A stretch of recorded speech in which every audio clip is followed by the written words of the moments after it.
Em nome do Pai que me criou e do Filho que me resgatou, do Espírito Santo que me santificou. Divina vontade, reina na minha vontade. Ó minha mãe, eu te amo, tu me amas, dá-me gole da vontade divina a minha alma.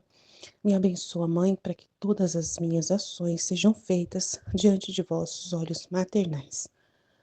Vinde, ó Espírito Santo, vinde por meio da poderosa intercessão do Imaculado Coração de Maria, vossa amadíssima esposa e nossa mãe. Amém.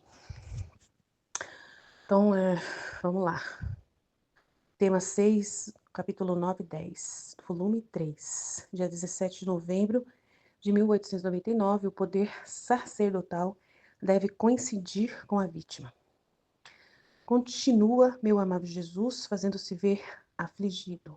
Esta manhã, junto com ele, veio a nossa rainha mãe, e me parecia que ela me trazia a fim de que eu aplacasse e lhe rogasse junto com ela que me fizesse sofrer a mim para livrar as pessoas, e me disse que se nestes dias passados não me tivesse interposta e o confessor não tivesse feito uso do poder sacerdotal para concorrer com as suas intenções de me fazer sofrer, muitas catástrofes teriam acontecido.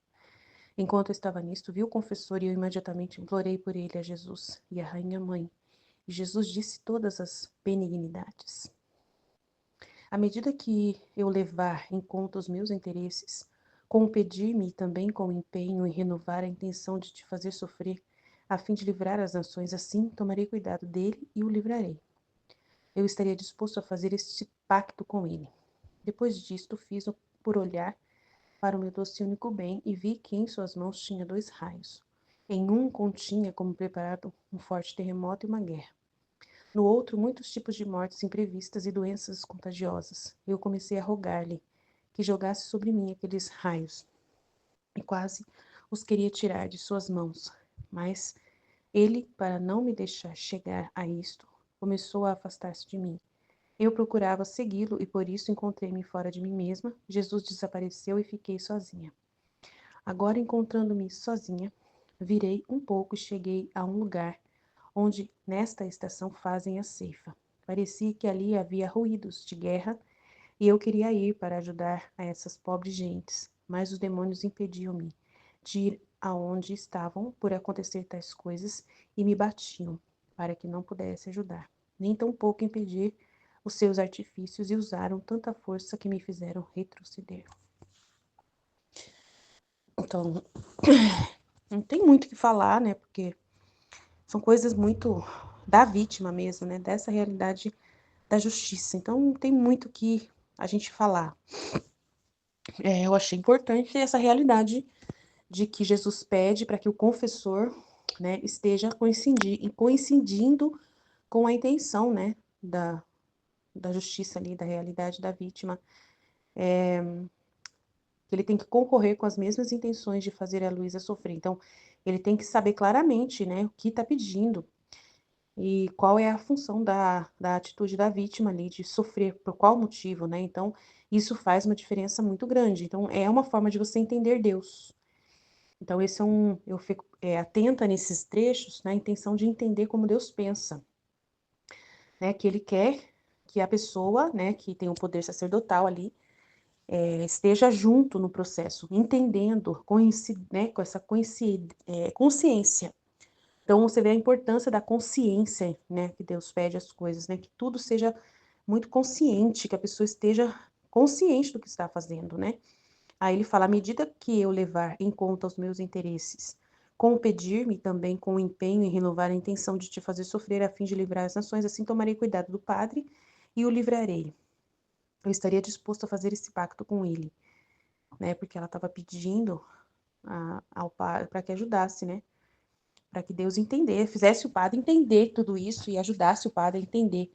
E aí ele falou, eu estarei disposto a fazer esse pacto com ele, à medida que ele leve em conta os meus interesses, né, com pedir-me e também com empenho em renovar a intenção de te fazer sofrer. Então ele tem que, né, trabalhar junto com Jesus ali, entender o interesse de Jesus nessa realidade, né, de castigo, de livrar. Então, interessante, né? Aí eu não sei como que o padre vai ter esse conhecimento da realidade de vítima, porque a gente não né? Não quer né, se colocar ali contra a justiça, mas a gente quer também aplacar a justiça divina, né? É um fato também. Então, a Luísa é para aplacar a justiça divina, para que ela não caia tão forte a ponto de não dar tempo das pessoas ali, né, se arrependerem e tal. E aí, se aplacar a justiça divina, Deus dá mais tempo para as criaturas, né, para elas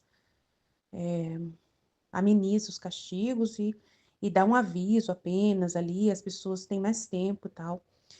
E eu tenho um problema com isso, porque às vezes eu penso que isso vai fazer as pessoas ficar mais sem vergonha, né? Quando Deus não manda o castigo para valer, eu penso que as pessoas ficam mais sem vergonha, porque parece que mesmo quando manda para valer, você vê que o povo lá do Rio Grande do Sul está cada vez mais satanista, né? Você ouve falar coisas de lá, né? Que o povo está mais fechado para Deus do que nunca, mesmo depois de ter acontecido um desastre tão grande lá naquela região.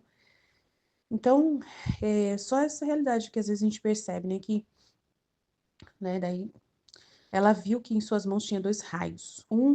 Em um continha como preparado um forte terremoto e uma guerra. E no outro, muitos tipos de mortes imprevistas e doenças contagiosas. Eu comecei a rogar-lhe que jogasse sobre mim aqueles raios. E quase os queria tirar de suas mãos, mas ele, para não me deixar chegar a isto, começou a afastar-se de mim. Eu procurava segui-lo e por isso encontrei-me fora de mim mesma. Jesus desapareceu e fiquei sozinha. Então é coisa que eu não tenho muito o que comentar, mas o que eu comento é que às vezes eu converso com Jesus sobre isso, sabe? De que ele manda, às vezes, alguma catástrofe, até doença, e o ser humano não muda. Ele mandou uma pandemia, ele permitiu, né, uma pandemia tão poderosa aí, e você vê que as pessoas estão pior do que nunca, né? Não mudaram muito, não, né?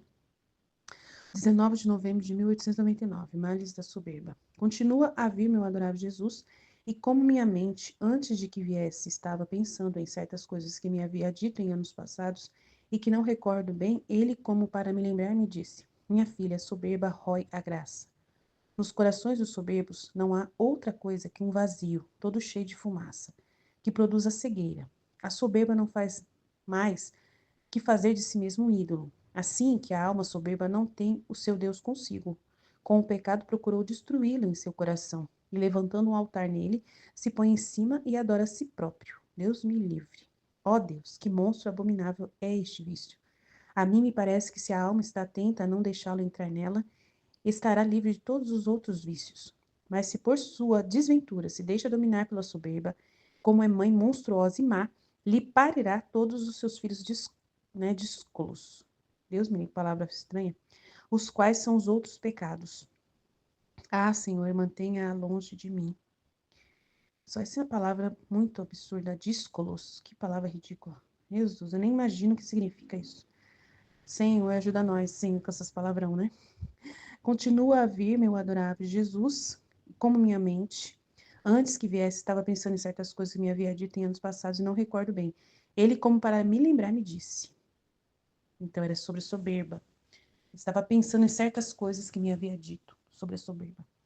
Aí ele veio recordar sobre a soberba. A soberba rói a graça. Rói a graça. Já pensou que dor?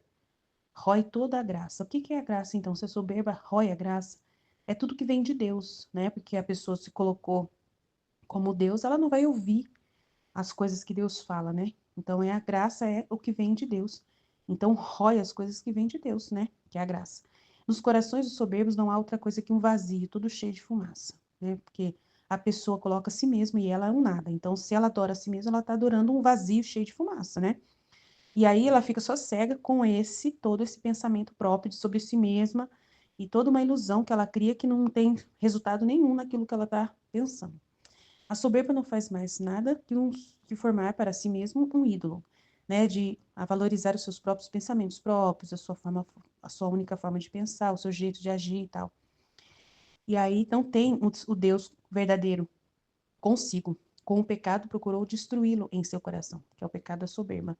E levantando um altar no coração, se põe em cima e adora a si mesmo com seus próprios pensamentos, seu jeito de pensar, seu jeito de agir, tudo é o que a pessoa faz, que é um nada, que não produz nada, é o que vale para ela. E Deus, com a graça, não vai servir para nada, né? Ó Deus, que monstro é realmente abominável este vício.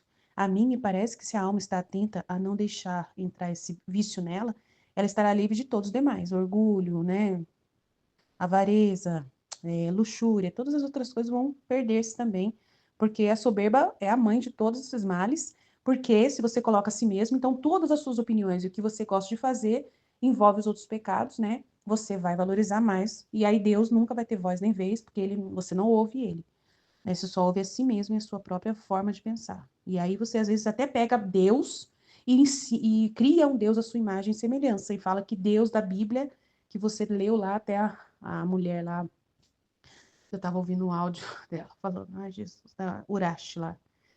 Esqueci o nome dela, o primeiro nome. A Uraki lá. Ela falando assim, ai, eu tirei uma costela porque eu não concordo. Como que Deus tão inteligente iria fazer a mulher da costela? Ele tem tanto jeito de criar a mulher, por que que ele ia fazer isso? Gente, que ridícula a mulher, tão ridícula. Então, tu vê que é uma pessoa soberba. Ela fala que a Bíblia não vale nada, que não presta para nada. É um absurdo, não dá para entender uma coisa dessa, né? Então é muito triste. Então, mantenha longe de nós essa soberba horrorosa. Amém? Jesus, eu confio em vós. Fit, fit, fit. Em nome do Pai que me criou, do Filho que me resgatou, do Espírito Santo que me santificou, divina vontade, reina na minha vontade. Ó minha mãe, eu te amo e tu me amas. Dá-me gole da vontade divina, minha alma. Me abençoa, Mãe, para que todas as minhas ações sejam feitas diante de vossos olhos maternais. Divina vontade, reina na minha vontade. Eu não sou nada, Deus é tudo, Pai, eu te amo. O poder sacerdotal deve coincidir com a vítima. Continuando, meu amável Jesus, fazendo-se ver, afligido, esta manhã junto com ele veio a nossa rainha mãe, e me parecia que ela me trazia a fim de que eu aplacasse e lhe rogasse junto com ela que me fizesse sofrer a mim para livrar as pessoas. E me disse que se nesses dias passados não me tivesse interposta e o confessor não tivesse feito uso do seu poder sacerdotal para concorrer com as suas intenções de me fazer sofrer, muitas catástrofes teriam acontecido. Enquanto eu estava nisso, vi o confessor e eu imediatamente implorei por ele a Jesus e a Rainha Mãe. E Jesus disse todas as benignidades. À medida que eu levar em conta os meus interesses, com o pedir-me e também com empenho em renovar a intenção de te fazer sofrer, a fim de livrar as nações, assim tomarei cuidado dele, eu livrarei. Eu estarei disposto a fazer este pacto com ele. Depois disto, fiz por olhar para o meu doce e único bem, e vi que suas mãos tinham 2 raios. Em um continha como preparado um forte terremoto e uma guerra. No outro, muitos tipos de mortes imprevistas e doenças contagiosas. Eu comecei a rogá-lo que jogasse sobre mim aqueles raios, e quase os queria tirar de suas mãos. Mas ele, para não me deixar chegar a isto, começou a afastar-se de mim. Eu procurava segui-lo e por isso encontrei-me fora de mim mesmo. Jesus desapareceu e eu fiquei sozinha. Agora, encontrando-me sozinha, virei um pouco e cheguei a um lugar onde, nesta estação, fazem a ceifa. Parecia que ali havia ruídos de guerra, e eu queria ir para ajudar a essas pobres gentes. Mas os demônios impediam-me de ir aonde estavam por acontecer tais coisas, e me batiam para que não pudesse ajudar, nem tampouco impedir seus artifícios, e usaram tanta força que me fizeram retroceder. Então, interessante, também acho interessante nessa parte aqui, essa questão de que o sacerdote tem que estar unido na mesma intenção, né? Não é algo que só a Luísa, o sacerdote que acompanha ela, isso mostra, assim, como que deve ser a igreja, né? Diante desses escritos, né? Como que não é qualquer pessoa que está acompanhando, não é uma coisa só para ela, né? É uma coisa que envolve todos, né? Então, assim, eu acho bem interessante esse ponto, né? De que é importante que o confessor coloque a mesma intenção. Não que seja só algo a Luísa ali, né? Mas o confessor tem que estar envolvido nisso, ele tem que compreender. Não, essa intenção não é só assim, tá bom, não. Ele tem que compreender o que está acontecendo ali, né? Então ele tem que estar ali, ele tem que estar ali inteiro, ele não é só um ouvinte dela. Alguém que ouve algo, mas é a alma dela e tal, né? Uma vítima e tal. Ela com Jesus e tal, não. O confessor tem que tomar a causa, ele tem que abraçar a causa, ele tem que estar envolvido, ele está envolvido. As coisas para acontecer, tipo assim, para estar no poder dele também, depende dele também, tem que ter interesse dele também. Se não tiver interesse dele, não ameniza os castigos, porque aqui não tá falando que é só pela Luísa, não. Se não tiver a intenção dele junto, não ameniza os castigos, né? Então, é muito forte isso, né? Porque ali tá mostrando que não é para acompanhar um acompanhamento normal. É uma coisa, é um plano, né? É um propósito. E o confessor tem que estar junto, né? Então é muito interessante isso, né? Muito interessante mesmo. É, então, aí deixa eu ver aqui na explicação aqui, ó. Jesus disse que se o sacerdote se empenhar em renovar a intenção de fazer Luísa sofrer como vítima expiatória, ele protegerá o sacerdote e evitará calamidades. Então, tem uma promessa em cima disso, né? De proteção para o sacerdote e de evitar os castigos. Então, o sacerdote tem que estar junto, né? Isso é muito interessante, né? Essa parte, assim, desse envolvimento dele. Aqui, ó. Intercessão e sofrimento. Jesus aparece aflito, acompanhado de Nossa Senhora, que pede a Luísa que sofra para livrar as pessoas de catástrofes. O confessor tem um papel crucial, pois seu poder sacerdotal, unido ao sofrimento de Luísa, pode deter desastres. Então, é o uso do poder sacerdotal unido com a vítima, né? É muito interessante. Nos momentos em que é para deter, né? Nos momentos em que ela é para esse propósito mesmo. Porque você viu que Jesus, quando ela tenta pegar da mão de Jesus os raios, Jesus ele foge, né? Para mostrar para ela por que se esconde dela. Porque não tem como também evitar que as criaturas sofram as consequências, porque senão elas vão ficar muito piores, né? Se elas não passarem por nada, né? Então é muito sério isso, né? E assim, interessante que, né, igual estava sendo meditado, né? Às vezes a gente, assim, já é difícil castigando, né? Que o ser humano tá tão difícil, né? Que mesmo com os castigos ainda você vê muitas pessoas que não mudam nada, nada. Você já vê, assim, tantas pessoas obstinadas no mal, né? A gente sabe disso, que a gente vê isso na nossa cara, né? Ah, tanta coisa que já aconteceu, né? A pandemia que foi um flagelo daqueles, porque pegou pobre, rico, gente de tudo qualquer lugar, né? Então, não teve, quem não foi atingido pela pandemia parou o mundo todo. Foi uma coisa mundial, a nível mundial, né? Foi um aviso mundial, assim. Foi um momento ali que todo mundo entrou no meio dessa cruz, né? Passou por essa cruz. E a gente vê algumas pessoas que passaram depois que as igrejas voltou a abrir, deram mais valor mesmo, voltaram com mais afinco para a igreja e tudo, dando muito valor pela saudade, por tudo que aconteceu, e começaram a valorizar, mas a gente também vê pessoas nem aí, né? Passou e a maioria parece que continua distraído com o mundo, com as coisas do mundo, então assim, é muito assustador, né? Então a gente vê também essa realidade também. Mas imagina se ficar assim, né? É muito pior. Então a gente fica diante da justiça de Deus, a gente aceita a vontade de Deus em tudo, né? Se vai poupar ou não poupar, seja feita a vontade de Deus. A gente fica meio que assim, numa neutralidade nesse sentido, né?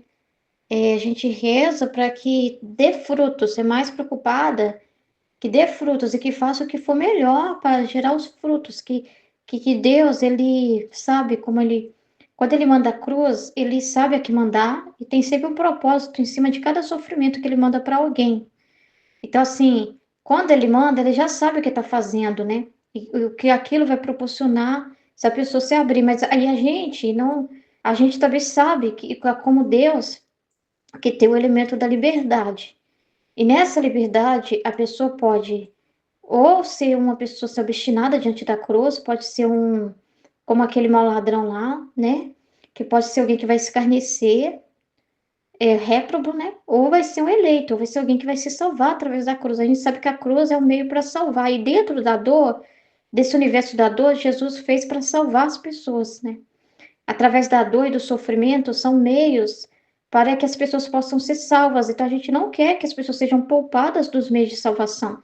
Se a gente falasse, não deixa ninguém mais sofrer, a gente estaria assim, indo contra a própria salvação das pessoas, porque a gente sabe que vem de salvação através da cruz, tem desígnios em cima de cada sofrimento que acontece na vida de alguém. Deus está fazendo algo, não é uma coisa por acaso que está acontecendo na vida da pessoa. Deus está trabalhando em cima daquilo, de várias formas. E o sofrimento é de acordo do grau que a pessoa dá conta, que aquilo que Deus pôde tocar é numa área que a pessoa estava olhando muito para ela, olhando muito para aquilo, era uma paixão que a pessoa tinha, que era o único meio de salvar a pessoa, é tirando aquilo dela mesmo, que senão aquilo ia levar para o buraco. Aí Deus vai lá e tira dela, né? Seja na saúde, seja no financeiro, onde for que Deus mexer, é para salvar aquela pessoa do ídolo que ela está cultuando dentro dela, que está levando ela para o inferno. Então, como que a gente pede? Se, por exemplo, Deus permite catástrofes naturais, às vezes as pessoas são apegadas à terra, apegadas até à própria terra, o próprio pedaço de chão.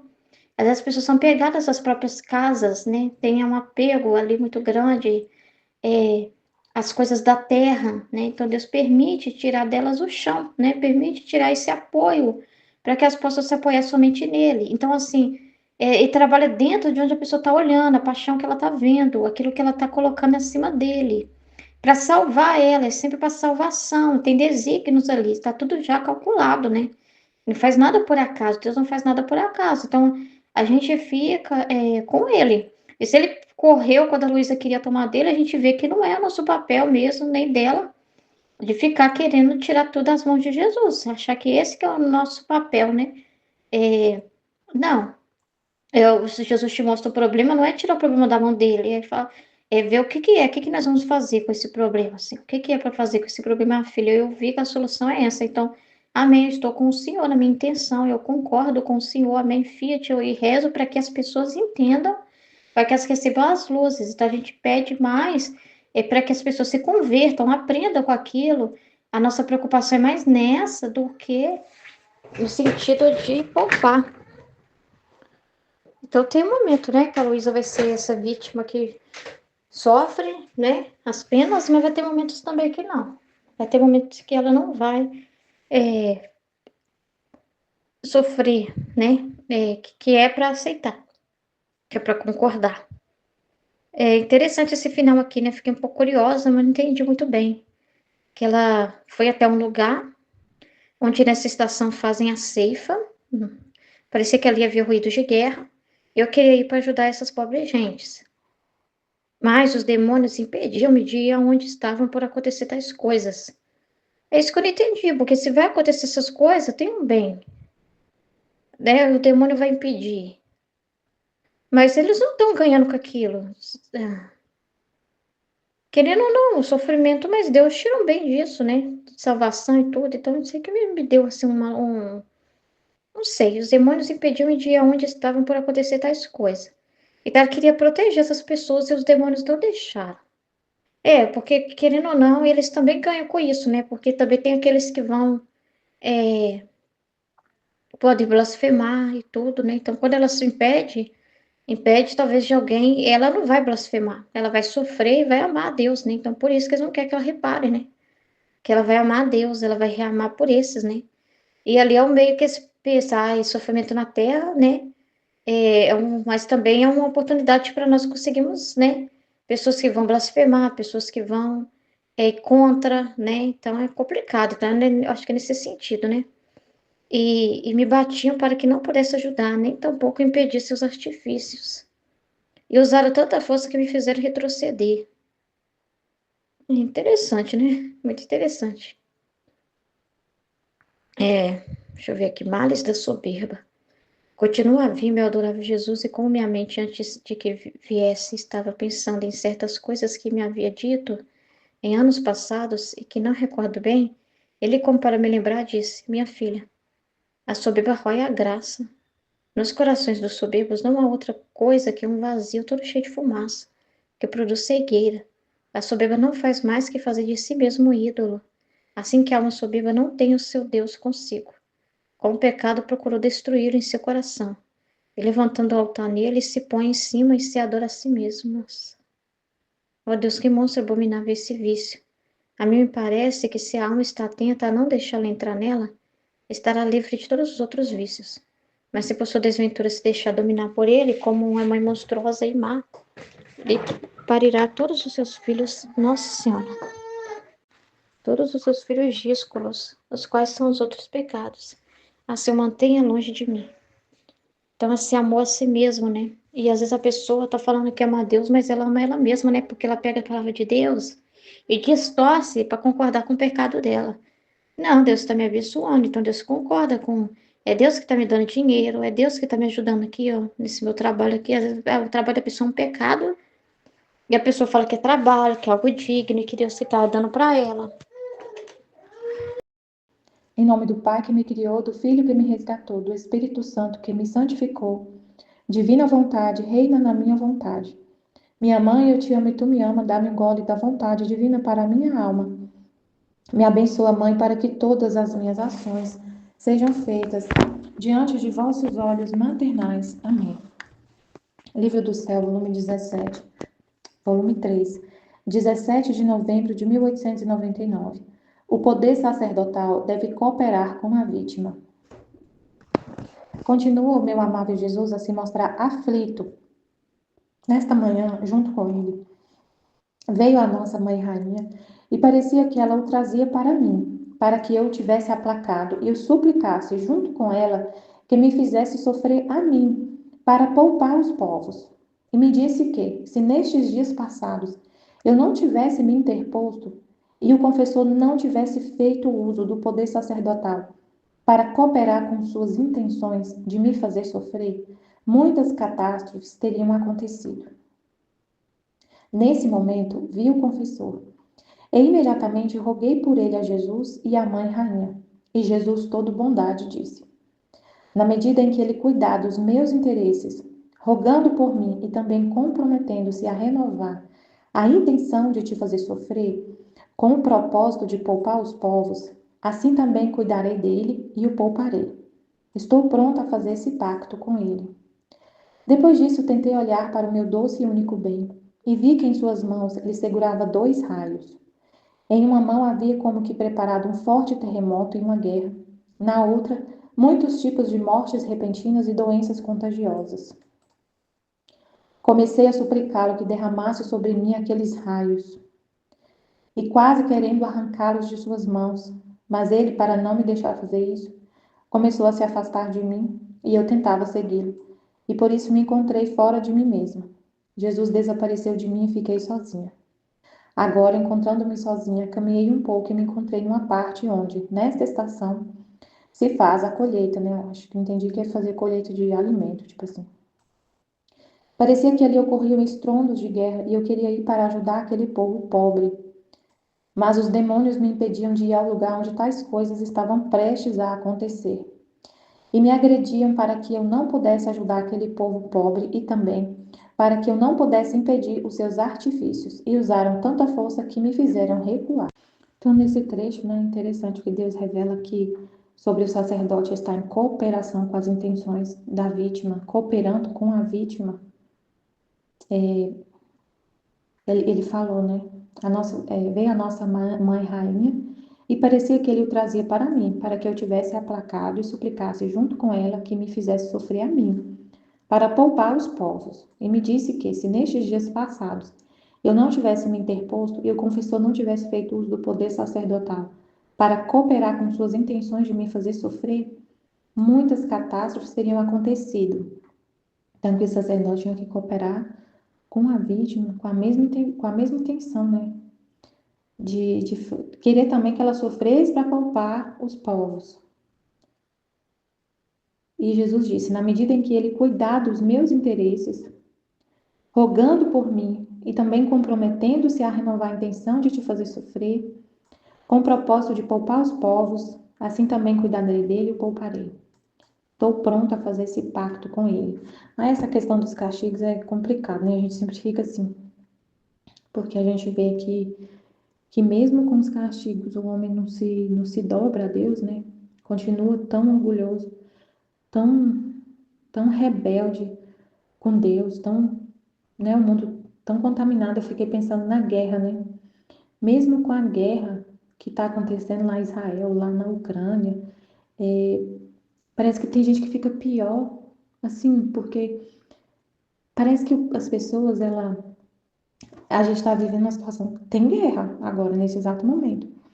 Mas as pessoas, elas querem, quando fala da guerra, elas querem a paz, quando fala-se de paz. Elas buscam a paz, assim, humana, sabe? Aqui no mundo não é uma coisa que estar no cenário de guerra faz elas quererem o espiritual, viver na graça de Deus, viver para Deus. Mesmo com guerra no mundo, as pessoas quando falam da guerra, da situação que está vivendo, a gente quer a paz. Vocês já ouviram no rádio um cara falando, o que a gente mais quer é a paz. Mas quer que as coisas aqui na Terra sejam pacíficas, que acabe a guerra, mas assim, não volta para o espiritual, não volta para Deus, não olham para a vida eterna, não olham para Deus, para a vida eterna, só pensam na Terra. E fica falando assim, e vê no cenário de uma situação de sofrimento, de morte iminente de várias pessoas morrendo, mesmo assim não toca o coração de muita gente para voltar para Deus, para pegar com as coisas eternas, para não se apegar com essa vida, mesmo assim. E aí a gente tem um trecho que Jesus fala que o homem é tão duro, a dureza do coração dele é tão grande que se não tocar na pele dele, ele não adianta, ele não se converte, ele não volta para ele. Não muda esse caminho, né, que ele está de afastamento de Deus. Que se não sentir na pele o sofrimento, se ele vê a guerra acontecendo só lá em Israel, na Ucrânia, sabe, não faz diferença. Ele fica, eu quero a paz, mas não é uma coisa assim que faz ele mudar de vida, mudar de rota, de pensamento e voltar totalmente para Deus, para o espiritual e buscar as coisas do alto. Não toca. E aí mesmo veio uma pandemia, todo mundo foi afetado com a pandemia, todo mundo, com aquele risco, né, de morte, não tinha vacina e todo mundo foi afetado e mesmo assim muita gente não se converte, não volta para Deus. Então mesmo com os castigos, o ser humano continua muitos rebeldes, muito rebelde a Deus, às coisas de Deus. Então é complicado. E aí ela fala, né, que aí depois ela encontrou sozinha, caminhou um pouco, encontrei uma parte onde nessa estação se faz a colheita. Parecia que ali corriam estrondos de guerra. E eu queria ir para poder ajudar aquele povo pobre, mas os demônios me impediam de ir ao lugar onde tais coisas estavam prestes a acontecer. E me agrediam para que eu não pudesse ajudar aquele povo pobre. Também para que eu não pudesse impedir os seus artifícios. E usaram tanta força que me fizeram recuar. Aí no segundo trecho, os males da soberba. Continua o meu adorável Jesus a vir, e como minha mente, antes de sua vinda, estava pensando em certas coisas que Jesus me havia dito em anos passados, e que não me lembro muito bem, ele, quase como para me fazer recordá-las, me disse. Então ele tinha explicado para ela sobre os males da soberba, e aí veio falar de novo para ela poder escrever, né? Para ficar registrado, né? Aí Jesus diz: minha filha, a soberba corrói a graça. Nos corações dos soberbos não há outra coisa senão um vazio, todo cheio de fumaça, que gera cegueira. A soberba nada mais faz do que transformar a si mesma em um ídolo. Assim a alma orgulhosa não tem seu Deus consigo. Com o pecado, ela tentou destruí-lo em seu coração. E erguendo um altar em seu próprio coração, coloca-se sobre ele e adora a si mesma. Ó Deus, que monstro abominável é esse vício! A mim parece que se a alma está atenta em não deixá-lo entrar, está livre de todos os outros vícios.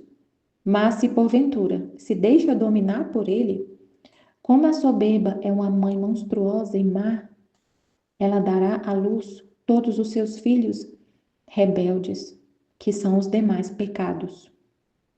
Ah, Senhor, mantende-a longe de mim. Então, a soberba corrói a graça. Nos corações dos soberbos não há outra coisa senão um vazio todo cheio de fumaça, que gera cegueira. Meu Deus, é muito sério, né? Nos corações dos soberbos não há outra coisa senão um vazio cheio de fumaça. É um vazio, é um lugar vazio, mas é cheio de fumaça. Quer dizer, a pessoa não enxerga nada, que gera cegueira. Ela não enxerga nada, tá tudo cheio de fumaça, a vista não consegue enxergar, tá tudo sombrio, cheio de fumaça, que gera cegueira. A pessoa soberba, ela é cega. A soberba nada mais faz do que transformar a si mesma em um ídolo. Então,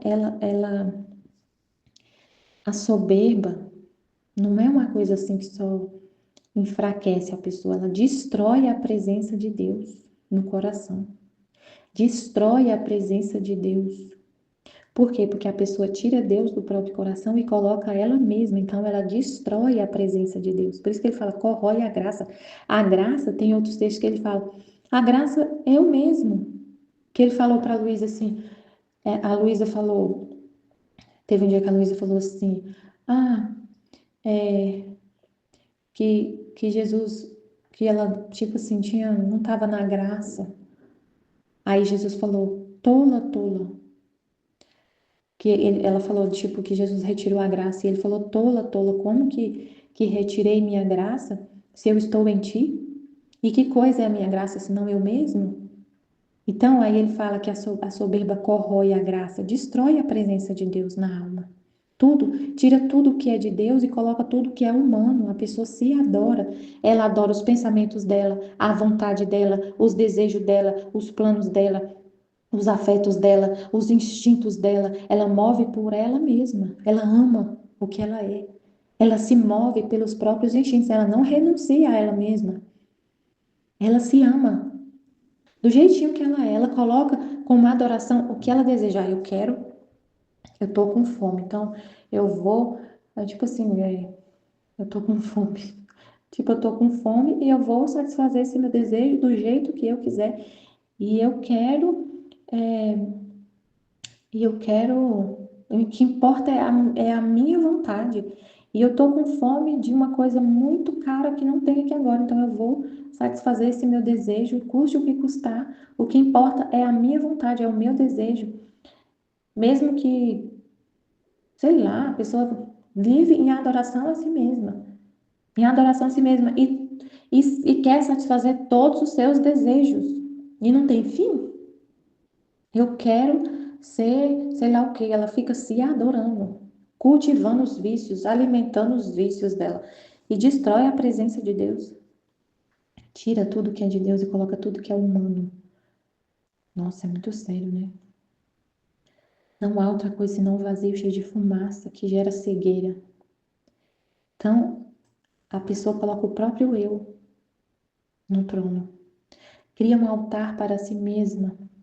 Exalta tudo que ela é, né? A vontade dela. E ela não adora a Deus, ela adora ela mesma. Ela adora ela mesma. Ela não quer saber de Deus, ela só quer saber dela, ela adora ela mesma e tudo que inclui ela. E aí a Luísa fala, né, que ela falou assim, eu entendi que se a pessoa não deixa entrar a soberba na alma, ela tá livre dos outros vícios, que a soberba é a mãe dos outros vícios. E ela vai parir todos os outros filhos monstruosos, essa palavra estranha, né, que ela falou, díscolis, que tá aí nessa tradução. Na outra tradução tá rebelde, filhos rebeldes, todos os outros vícios.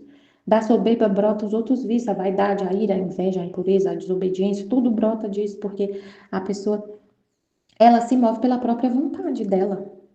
Ela não quer a vontade de Deus, a vontade divina, não, é só a vontade dela. Então, nisso, ela seguindo a vontade dela, vai ter todos os outros vícios. Ela é a mãe de todos os outros vícios. Então, o contrário da pessoa que vive para Deus, ela é humilde. Ela entende, eu não sou nada, Deus é que é tudo. É só Deus, só é a vontade de Deus que importa. Eu quero a vontade de Deus, é Deus que tem que reinar, Ele que está no meu coração. Ele é o Criador, eu sou uma criatura, eu me abaixo, eu me rendo a Ele, eu quero só Ele. Então, exalta a vontade de Deus, só que é a vontade de Deus, né? Então, é a mãe, ela é a mãe, quer ver? A Luísa fala, a mim parece que se a alma está atenta e não deixar entrar, está livre de todos os outros vícios. Porque ela é a mãe, ela que gera os outros. Mas se porventura se deixar dominar por ele, como a soberba é a mãe, é uma mãe monstruosa e má, Ela dará à luz todos os seus filhos rebeldes. A soberba. A soberba é o pecado, a soberba, da soberba que nasce todos os outros vícios. Ela é a mãe de todos os outros vícios. Porque você se rebela contra Deus. Vem lá do pecado original, o pecado lá de Lúcifer, do falar não servirei, não, de querer ser como Deus, querer ser como Deus. Não querer ser como Deus, se colocar no trono para ser adorado, se colocar no lugar de Deus. Se colocar no lugar de Deus. E aí não é mais a vontade dele, é a sua vontade. E a partir disso vem todos os outros males. Meu Deus, é muito sério. Então ela é a mãe que dará todos os filhos desordeiros. E são os demais pecados. Ah, Senhor, mantende-a longe de mim. É isso. Amém, filha de Jesus, eu confio em vós. Amém.